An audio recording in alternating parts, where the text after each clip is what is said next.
Yo guys, in this video, ituturo ko sa inyo kung paano mag-install tsaka set up ng Game Hub Lite.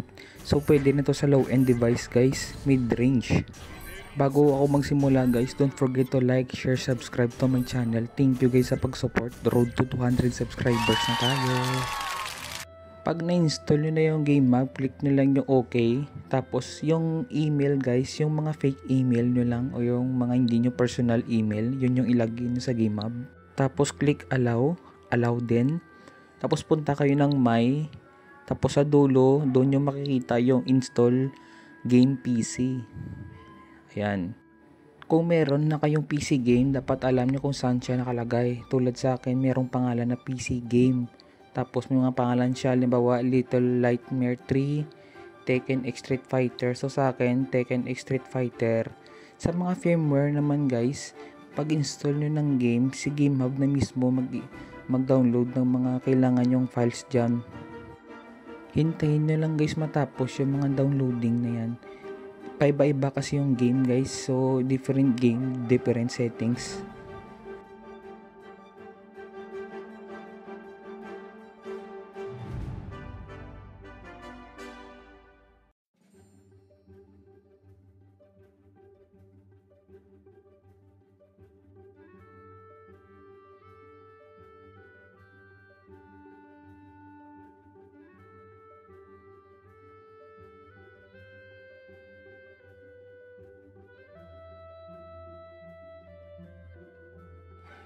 Kung natapos na guys pag-install, click na lang yung PC game settings. Tapos yung quality guys, resolution, babaan nyo lang ng 800. Tapos guys, sa compatibility naman, ay suggest na gawin nyo siyang stable.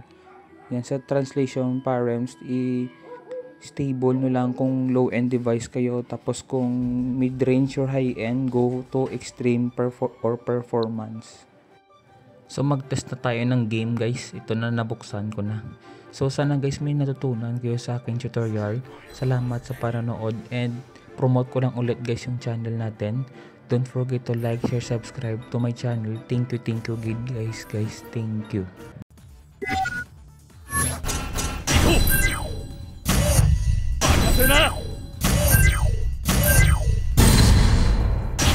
If that's the job, I'll take it.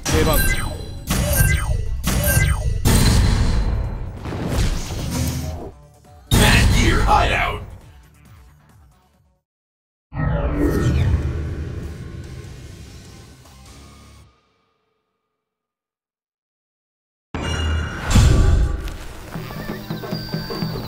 Tomo ni tatakaeru no wa hisashiburi da na, Ken.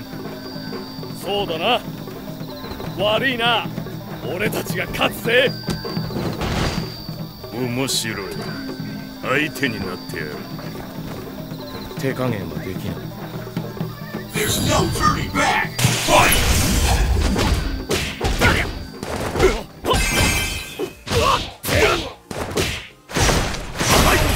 Ken, ここだ。おりゃ。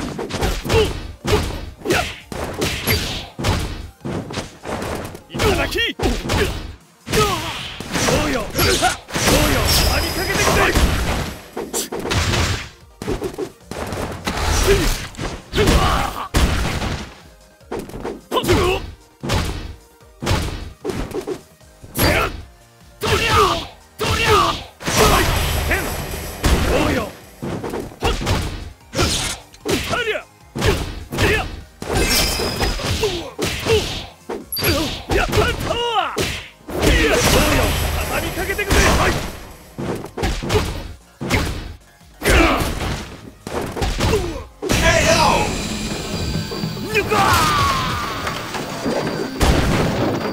真の格闘家への道はまだ遠い。Blue team wins!